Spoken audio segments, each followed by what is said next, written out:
Selamat malam semua, selamat hari Sabat. Sebentar ya, kita tunggu partner kita.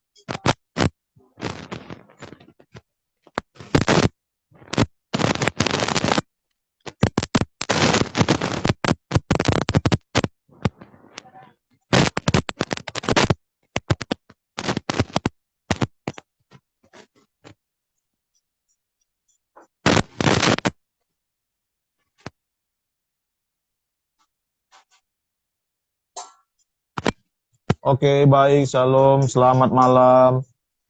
Apa kabarnya teman-teman millennials? Selamat sahabat semua millennials. Baik, perkenalkan kami dari DPR Diskusi Pelajaran Rohani. Dan pada saat ini kami yang disupport oleh YouTube channel Joshua Gracia Simbolon featuring YouTube channel Ervando Tindaon. Dan pada saat ini kita akan memulaikan diskusi pelajaran rohani kita.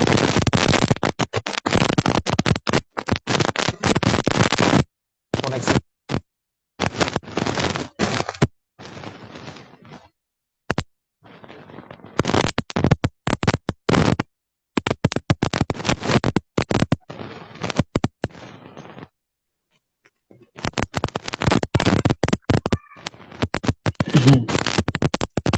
Aneh.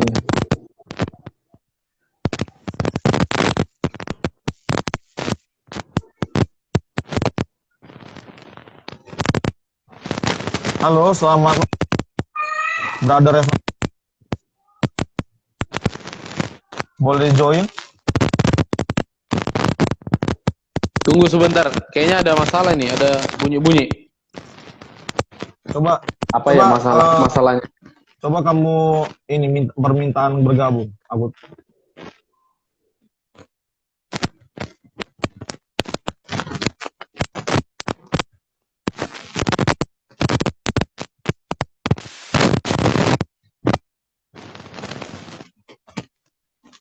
Halo.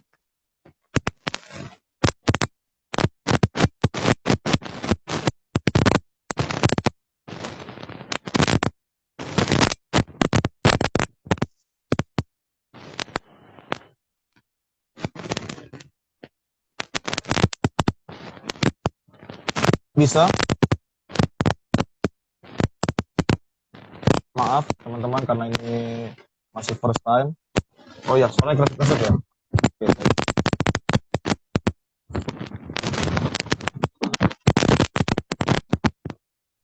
Kamu bantu?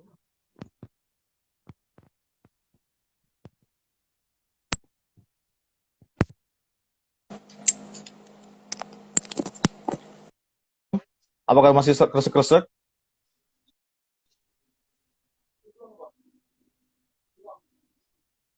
Ya, sepertinya sahabat saya sedang mengalami gangguan sinyal. Mohon doanya teman-teman.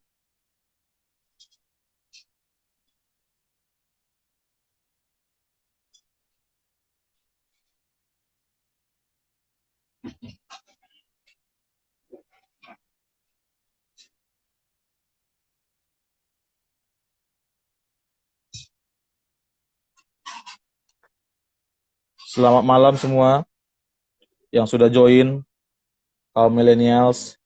Selamat datang di live Instagram ini. Sekali lagi saya berikan ucapan terima kasih atas dukungan Anda semua. Sembari menunggu sahabat saya, Brother Evando Tindaon, yang akan bergabung sebentar.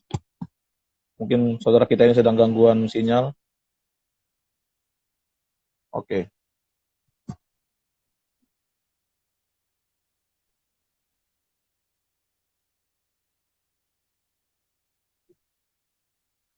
Oke, baik. Sepertinya ada gangguan dalam sinyal terhadap sahabat kita, Brother Evando Tindaon. Pada malam hari ini saya ingin mengawali tentunya kita melalui berdoa. Ya, apakah Brother Evando mau join? Silakan, pencet aja join.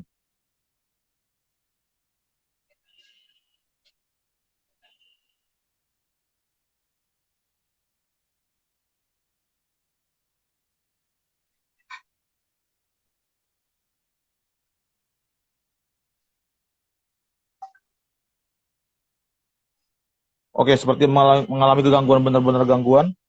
Baiklah, pada saat ini kita akan mulaikan discussion, yaitu DPR, diskusi pelajaran rohani, dengan topik krisis kepemimpinan. Marilah kita berdoa. Bapa kami yang di sorga, terpujilah nama-Mu ya Tuhan. Pada kesempatan kali ini, kami anak-anak-Mu, umat-umat pengharapan, orang-orang muda, kaum milenials, ingin datang ke hadirat Tuhan untuk berdiskusi melalui pelajaran rohani. Bapa, kiranya pelajaran ini boleh menjadi pelajaran kami di akhir pekan ini, dan kami boleh terapkan dalam persekutuan kami di akhir pekan ini. Ini doa permohonan kami serahkan dalam nama Tuhan Yesus, Juru Selamat kami. Amin. Baik, shalom, selamat malam bagi kita semua, sahabat-sahabat milenials. Kiranya Tuhan memberkati kita dimanapun kita berada. Pandemi yang belum berakhir ini masih menjanjikan kepada kita untuk tetap berserah kepada Tuhan. Dan pada saat ini saya memperkenalkan diri, saya adalah Pendeta Muda Joshua Gracias Simbolon. Dan selamat datang di official Instagram saya. Dan tentunya Anda bisa mendukung saya melalui YouTube channel saya, bisa saja di searching Joshua Gracias Simbolon. Jangan lupa like, comment, subscribe juga, agar banyak orang boleh terberkati.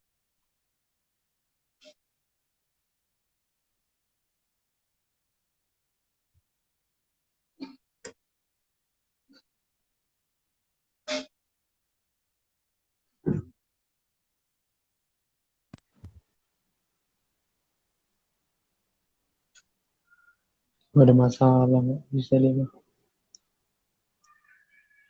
Oke, sementara kita menunggu sahabat kita, brother Pendeta Muda Ervando Tindaon, yang juga memiliki YouTube channel yaitu Ervando Tindaon. Anda bisa like juga, komen, dan subscribe, agar banyak umat-umat Tuhan, khususnya orang-orang muda, boleh paham akan pelajaran rohani kita sepanjang pekan ini. Apakah bisa terhubung, brother? Apakah suara saya terdengar? Suara terdengar, tapi gambar tidak terlihat. Boleh dicek koneksinya? Dilihat dulu koneksinya ini. Sepertinya ada masalah sedikit. Atau mungkin begini saja, yang penting suara brother kedengaran. Pastor. Bisa? Iya, nggak apa-apa. Jadi suara terdengar ya? Suara saya jelas ya? Terlihat. Oke, nggak apa-apa. Itu seiring pertolongan Roh Kudus akan nyala. Oke, saya tadi sudah pimpin dalam doa, dan saya juga sudah promosikan akan YouTube channel kita, bagaimana penginjilan kita. Di situ kita bisa cek saja, dan jangan lupa like, comment, share, dan subscribe agar banyak orang terberkati. Dan pada saat ini, pelajaran rohani kita dengan judul, dengan topik krisis kepemimpinan. Saudara-saudara, teman-teman millennials dimanapun Anda berada pada saat ini, situasi negara kita mulai terjadi pandemi sejak Maret 2020. Kita tidak menyadari bahwa virus ini akan datang ke Indonesia. Dan hingga saat ini sudah banyak orang terdampak.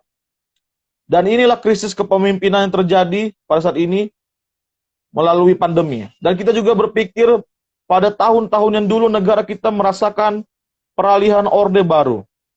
Itu ada sebuah krisis kepemimpinan di situ. Begitu pula dengan pelajaran kita pada pekan ini, di mana bangsa Israel, yaitu di pemerintahan Raja Uzia, mengalami suatu krisis kepemimpinan. Nanti kita akan menanyakan terhadap sahabat saya, brother Pastor Ervando Tindaon, tanggapan mengenai outline ini. Ada 5 outline yang akan kita bahas pada saat ini. Yang pertama, pemerintahan Raja Uzia. Berapa umur Uzia saat menjadi Raja Yehuda? Bagaimana Anda menggambarkan tahun-tahun awal pemerintahannya? Ini kita baca sekilas di pelajaran kita pada pekan ini. Selanjutnya, kesalahan fatal apa yang dilakukan Raja Uzia? Dan ketiga, sebutkan beberapa orang lain disebutkan dalam Alkitab yang memiliki kesombongan menyebabkan kejatuhan mereka. Nah, ini adalah hal yang outline yang perlu kita pelajari. Namun, secara singkatnya, bahwa pemerintahan Raja Usia, ini persis saya ya, nanti sebelum kepada Brother Ervando, bahwa pemerintahan Raja Usia ini pada awalnya terlihat seperti ia memang baik. Namun ketika di akhir kejatuhannya, mulai muncul krisis di situ. Kalau kita mendengar atau mempelajari pelajaran minggu lalu, pelajaran rohani kita, bahwa ada identitas yang terjadi pada bangsa itu. Identitas mereka adalah umat yang selamat. Dan pada akhirnya mereka seperti kehilangan identitas itu. Dan hingga saat ini kita telah tiba di krisis kepemimpinan. Kira-kira bagaimana Brother Pendeta Ervando mengenai hal ini?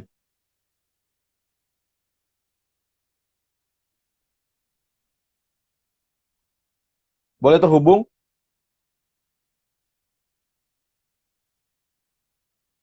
Suara jelas, silakan.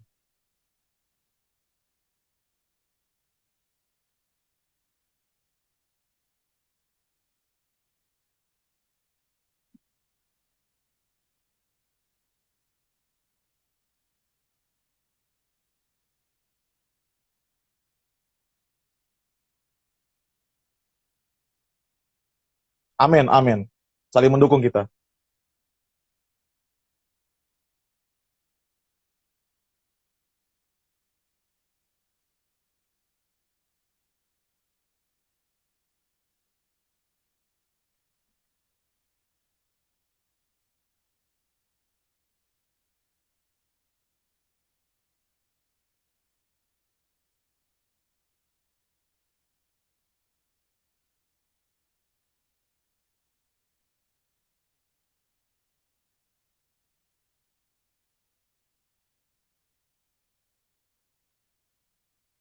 Betul.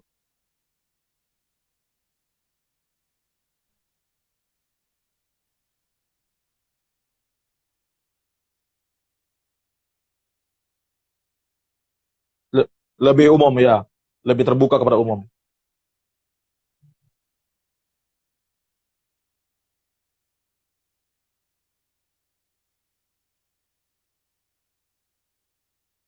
Ya,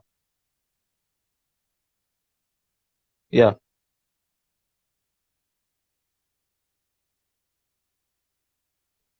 betul.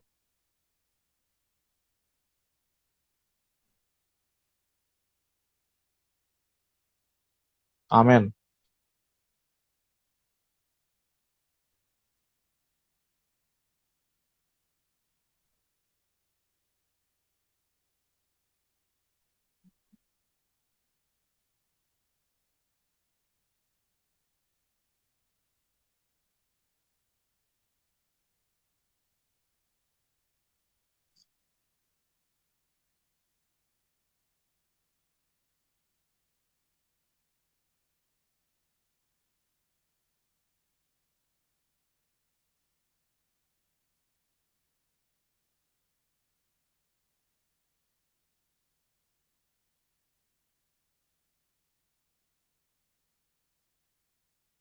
Ya.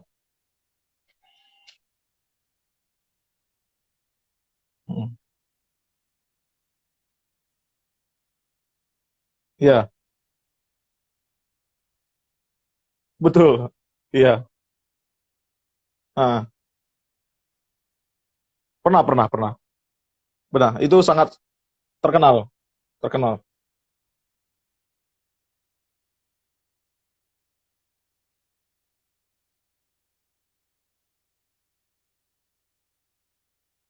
Ya, betul, betul.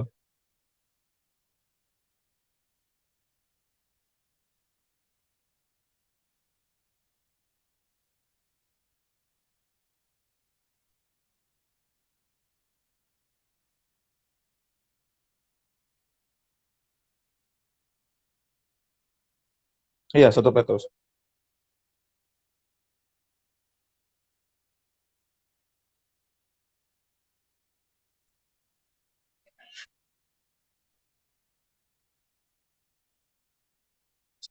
Sebentar, sebentar, brother.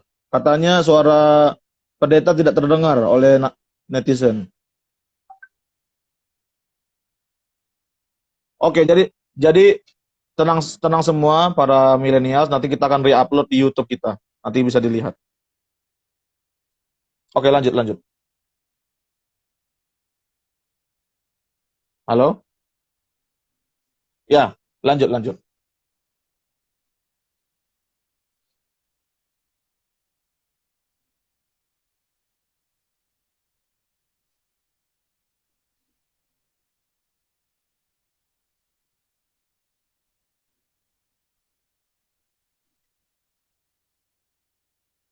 Ya,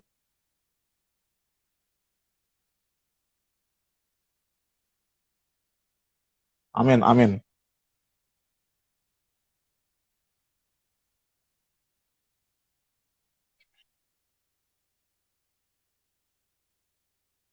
Ya.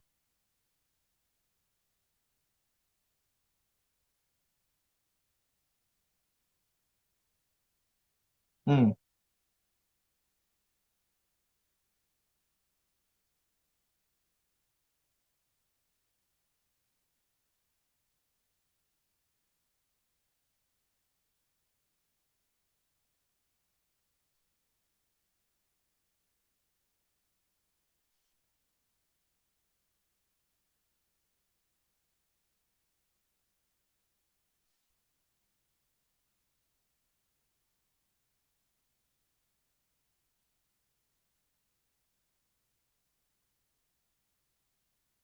Ya,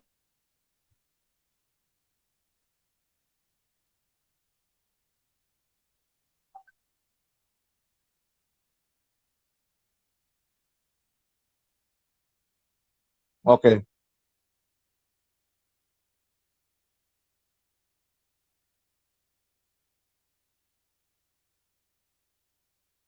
Iya, mungkin biar saya angkat mengenai perkataan brother pastor tadi bahwa kita butuh pemimpin. Betul ya? Dan yang menjadi satu perbincangan di outline pertama, apakah mempengaruhi standar umur terhadap kepemimpinan? Bisa jadi ya, kita tidak tahu. Tapi namun Tuhan punya rencana yang indah di balik sebenarnya. Cuman Raja Usia ini terpaut pada ujung-ujungnya, ia mulai jauh daripada Tuhan. Ah, menarik ini, outline pertama mengenai pemerintahan Raja Usia. Selanjutnya, bagaimana mengenai wahyu atau penglihatan dari Tuhan? Kira-kira bagaimana ini? Boleh boleh saya berikan satu statement di sini, baru brother tambahkan, walau hanya suara yang terdengar. Kalau kita melihat wahyu penglihatan dari Tuhan ini, Yesaya menerima akan pewahyuan daripada Tuhan. Kita ketahui di pelajaran yang lalu bahwa Yesaya ini adalah anak Amos. Ah, saya buka rahasia di sini. Amos yang dimaksud bukanlah Nabi Amos, namun Yesaya adalah anak daripada Amos. Ada tiga Amos di Alkitab. Amos, Nabi Amos, kedua ayah daripada Yesaya, dan yang ketiga adalah Amos terdapat di dalam buku Lukas. Jadi jangan kita berpikir bahwa Yesaya ini adalah anak Nabi Amos. Lalu bagaimana penglihatan dari Tuhan? Peristiwa apa yang terjadi pada tahun kematian Raja Usia? Kita bisa lihat dalam Yesaya 6 ayat 1 sampai 4. Lalu bagaimana tanggapan Nabi Yesaya ketika ia melihat sebuah wahyu tentang kemuliaan Tuhan? Kemudian yang ketiga, menurut Anda mengapakah Tuhan memberi Yesaya wahyu tentang dirinya itu duduk di singgasana tinggi dan terangkat? Tiga ini kita akan bahas di outline kedua ini, Brother Pastor. Silahkan. Iya.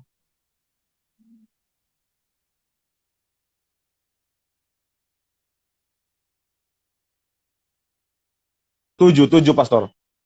Ada tujuh. Puji Tuhan, banyak yang terberkati. Amin. Amin, amin.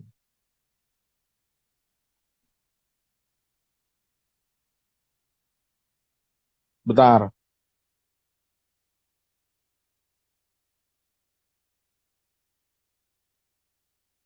Ya.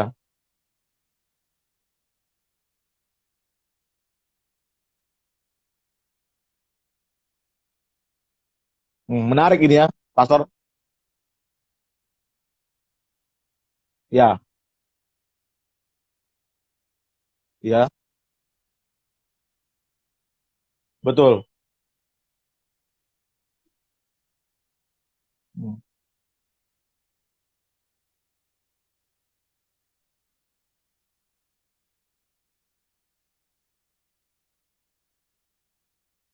Oke, oke. Ya,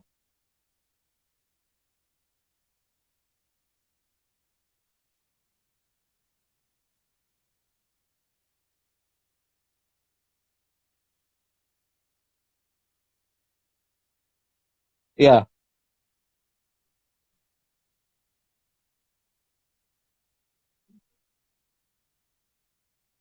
Oke, oke.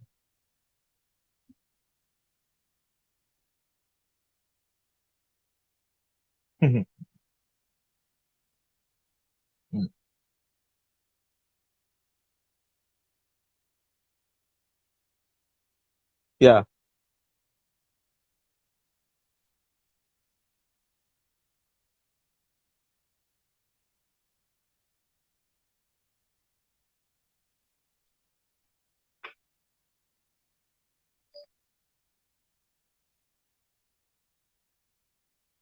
ya,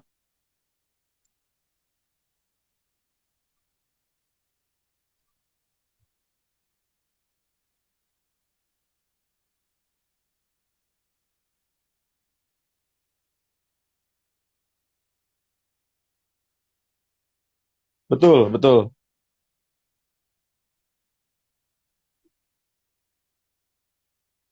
Ya,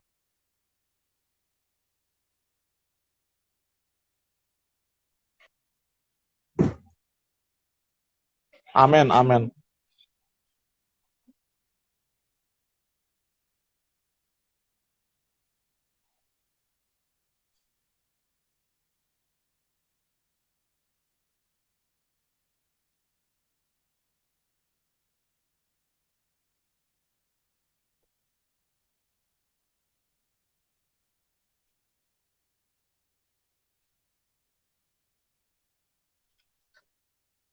Ya,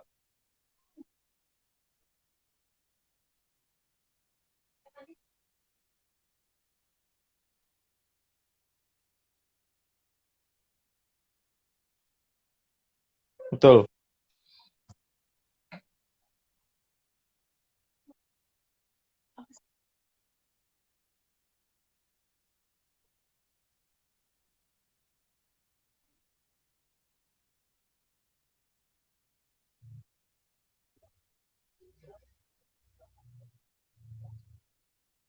Oke, iya. Pastor, mungkin bisa ditahan dulu, Pastor. Bisa ditahan dulu. Soalnya banyak orang yang sudah left karena tidak mendengar suara Pastor. Mungkin saya akan ulas sedikit apa yang Pastor katakan. Jadi Pastor tadi katakan bahwa Nabi Yesaya itu ia dipilih Tuhan, ia merasa tidak layak, begitu ya? Apakah benar? Dan dikatakan dan dia merasakan berdosa, manusia berdosa, dan dia datang ke umat-umat yang di dalam tanda kutip itu umat yang hilang. Ia ingin memelihara umat yang hilang. Jadi teman-teman orang muda, jangan pernah berpikir aplikasi rohaninya ya. Jangan pernah berpikir ketika diri kita ini terpuruk, Tuhan meninggalkan kita. Atau bahkan ketika diri mungkin saudara atau brother sister menerima kebenaran secara sendiri, namun keluarga Anda belum, jangan berpikir hal itu adalah sebuah kejanggalan. Tuhan pakai Anda, biji mata Tuhan. Tuhan pakai Anda untuk boleh menjadi alat dalam tanda kutip memenangkan kepercayaan keluarga Anda.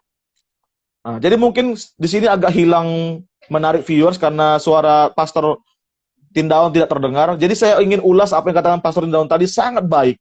Nanti kita akan coba untuk mencari sinyal lebih baik agar ini boleh lebih baik lagi. Jadi memang diampuni dan dibersihkan.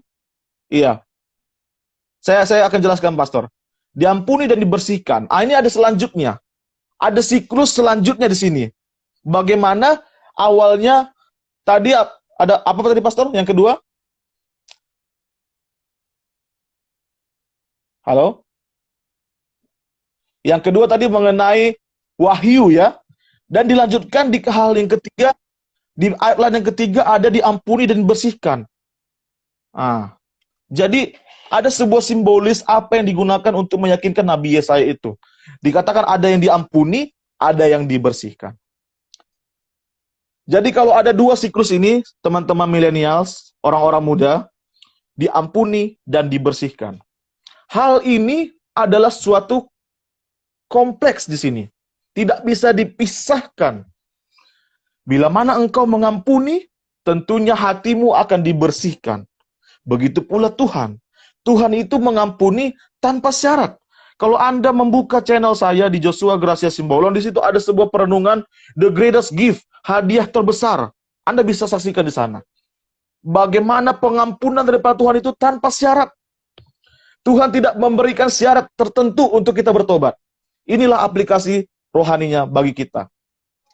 Oke, baik. Mungkin maaf brother pastor, biar saya yang ulas saja, biar banyak yang mengerti di sini. Selanjutnya, ditugaskan untuk misi khusus. Menarik ini. Kalau kita mempelajari bahwa Nabi Yesaya ketika ia melihat ada krisis identitas, krisis kepemimpinan, lalu selanjutnya ada proses diampuni dan dibersihkan, lalu ada ditugaskan untuk misi khusus. Ya, jadi Tuhan ini menarik, dia mempunyai peta rencana keselamatan terhadap umatnya. Dalam Yesaya 6 ayat 8a, mengapa Tuhan menanyakan pertanyaan itu? Bukankah dia sudah tahu bahwa siapa yang akan menjalankan misi khusus ini? Ingat, teman-teman orang muda, kaum milenials, Tuhan itu Maha tahu. Ia tahu apa yang akan terjadi depan. Namun ia biarkan umatnya untuk memilih. Life is a choice. Tuhan memilih kita untuk memilih. Ini menarik ini quotation seperti ini ya. Tuhan memilih kita untuk memilih. Salvation atau keselamatan itu diberikan kepada kita secara by grace. I'm just a sinner saved by grace. Namun seringkali kita umat-umat Tuhan, kaum orang muda, kita hanya datang beribadah itu pada saat kita sedang suntuk. Kita mengambil saat teduh itu ketika kita sedang dirundung masalah. Lalu bagaimana ketika kita merasa hal yang enak-enak? Ketika kita merasa hal-hal yang bahagia kita rasakan. Mungkin kita akan melupakan Tuhan. Itulah yang terjadi di pemerintahan Raja Uzia. Di titik akhirnya, ia melawan kekudusan. Saya ingatkan teman-teman orang muda, jangan bermain dengan hal-hal yang kudus. Orang-orang muda, teman-teman millennials, bila mana Anda tahu itu kudus, jangan bermain dengan hal-hal kekudusan. Karena Tuhan paling mengecam akan yang mempermainkan hal kekudusan. Yesaya dalam pasal 6 ayat 8b menjawab apa yang bisa kita pelajari dari jawaban Yesaya terhadap Nabi. Bagaimana panggilan Yesaya dalam 2700 tahun yang lalu berhubungan dengan kehidupan kita hari ini. Apa aplikatif yang bisa kita ambil? Sebagai orang muda tentunya mengerti akan ini cukup berat. Pelajaran rohani kita pada pekan demi pekan ini cukup berat. Kalau yang lalu kita belajar tentang pendidikan, itu agak mudah untuk kita pahami sebagai orang-orang yang terpelajar. Namun bagaimana kita mempelajari pelajaran pada triwulan ini? Luar biasa memang. Oke, pada malam hari ini, saya mohon maaf juga karena sahabat saya tidak terhubung karena faktor sinyal. Tolong doakan saudara, sehingga di hari-hari yang datang mereka boleh join untuk naik ke sini, membantu saya dalam pekabaran pelajaran rohani kita. Selanjutnya, poin yang kelima. Pesan yang menantang untuk diberikan. Apa itu, teman-teman orang muda? Kepada semua yang menonton di sini, bahkan yang sudah menonton, yakinlah bahwa Tuhan punya rencana di balik itu. Tuhan memiliki rencana yang baik terhadap pertobatan kita. Tuhan memiliki rencana yang baik terhadap aktivitas kita yang menyerong kepada hal-hal yang lain. Ingat bahwa krisis kepemimpinan yang terjadi di pelajaran rohani kita ini membuat bangsa itu gusar. Kalau kita ketahui sampai munculnya LGBT, perkawinan campur dan lain sebagainya, bahkan situasi sangat gusar. Itulah gambaran zaman akhir ini, teman-teman orang muda. Kalau kita berpikir akan hal ini, mampukah kita untuk menghidupkannya? Harus mampu. Saya ajak saudara-saudara sekalian, harus mampu. Pesannya menantang, mengapa Tuhan tidak menginginkan umatnya mengerti dan bertobat? Pesan menantang yang Tuhan minta untuk kita beritakan hari-hari terakhir sejarah bumi. Teman-teman orang muda, di sini ada 3 orang. Saudara-saudaraku, sahabat orang muda. Ketika saudara berpikir pandemi ini adalah sebuah ujian terberat, sebelum ini juga ada yang lebih berat. Kita yakin dan percaya Tuhan punya rencana di balik ini. Tuhan memiliki rencana. Kita lihat situasi negara kita mulai kondusif, vaksin mulai dibagikan secara gratis. Namun ingat, jangan pernah kita cocokologi terhadap nubuatan Alkitab. Siapkan hati dan pikiran kita. Jangan kita menafsir akan berita-berita yang simpang siur. Teman-teman semua, kesimpulannya bagi kita saat ini, Tuhan ingin kita menjadi pemimpin, minimal pemimpin diri sendiri. Memimpin akan jati diri kita. Tuhan memanggil kita untuk menjadi umat-umat Tuhan, untuk menjadi anak-anak Tuhan, yang tentunya berbakti kepada orang tua, terlebih kepada Tuhan. Pada malam hari ini, walaupun kita ulas secara singkat, poin penting pelajaran rohani kita yang diberikan oleh diskusi pelajaran rohani. Biarlah pertemuan pertama ini menjadi cikal bakal kita untuk boleh membuat suatu pergerakan bahwa orang muda harus mengerti akan pelajaran daripada pelajaran rohani kita setiap pekannya. Dengan ini, terima kasih kepada kita yang telah join. Mari kita berdoa. Tuhan kami di sorga, terpujilah namamu ya Tuhan. Pada malam hari ini, kami telah mengulas akan pelajaran penting mengenai pelajaran rohani pada minggu ini. Dengan topik krisis kepemimpinan. Tuhan, kami tahu Tuhan punya rencana. Di balik kebobrokan bangsa Yehuda, Tuhan mengutus Yesaya, anak Amos, untuk menyelamatkan umat Tuhan. Tuhan menjaga umat yang hilang. Tuhan menjaga umat yang sisa untuk memberitakan kepada umat yang hilang. Bapa, pastikan kami Tuhan agar kami menjadi anak Tuhan. Sehingga kami boleh menyebar ke seluruh dunia ini untuk menyelesaikan pekerjaan kami. Pada malam hari Tuhan, bila mana kami akan beristirahat, Tuhan akan memberkati kami, bangun besok pagi, sehingga boleh berbakti kembali di dalam roh dan kebenaran. Pada malam hari Tuhan, kami serahkan doa ini hanya melalui anak-Mu tunggal, Yesus Kristus, yang telah menjadi Tuhan dan Juru Selamat kami. Amin. Oke, baik teman-teman milenials, ini adalah first time bagi kita untuk belajar mengenai pelajaran rohani per pekannya. Saksikan terus setiap minggunya pada hari Jumat jam 8.30 live di Instagram Joshua G. Simbolon beserta rekan. Dan saya ingatkan kembali bahwa ini support oleh YouTube channel Joshua Gracia Simbolon, YouTube channel Ervando Tindaon, bahkan Terang Kecil Ministry. Sampai jumpa, Tuhan memberkati kita semua.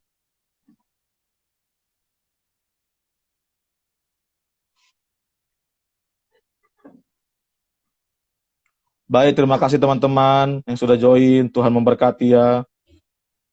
Lain kali kalau ada permohonan doa boleh dituliskan, nanti kita akan doakan. Terima kasih yang sudah join. Mohon maaf atas teman-teman saya, brother pastor, Ervando Tindawan yang tidak sempat untuk mengabarkan kebenaran poin-poin penting pelajaran rohani kita. Namun stay tune, buka YouTube channel kita agar kita boleh sama-sama terberkati dalam perkembangan rohani kita hari demi hari. Terima kasih, Tuhan memberkati kita. Shalom. Sampai jumpa minggu depan.